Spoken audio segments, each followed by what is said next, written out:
রাধে রাধে বন্ধুরা, কেমন আছেন আপনারা? আশা করি আপনারা অনেক ভালো আছেন। আমার ব্লগে আপনাদের স্বাগত।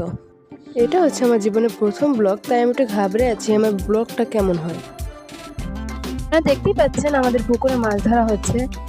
এখানে মাছ ধরতে নেমে পড়েছে আমার ভাই, আমার বোন এবং আমার কাকা এবং প্রতিবেশীরা। আমার মনে হয় মাছ খাওয়ার চেয়ে দেখা এবং ধরায় মজা বেশি। আপনাদের কি মনে হয় তা আমাকে কমেন্টে বলবেন। দেখতেই পাচ্ছ এই শীতের সকালে কিভাবে এরা মাছ ধরছে কাদার মধ্যে নেমে। মাছ ধরা শেষ, এখন আমরা এই মাছগুলো নিয়ে যাব পরিষ্কার জলে ধোয়ার জন্য। আপনারা দেখতেই পাচ্ছেন সকলের গায়ে কত কাদা লেগে রয়েছে। আর অন্যদিকে আমার কাকে আমার বোনকে স্নান করাচ্ছে। আমাদের মাছ ধোয়া শেষ, দেখে এই যে মাছ, এই মাছগুলো এখন ভাগ করা হচ্ছে। আজকের ভিডিও এই পর্যন্তই। আমার ভিডিও দেখার জন্য আপনাদের অসংখ্য ধন্যবাদ। সকলে ভালো থাকবেন বন্ধুরা।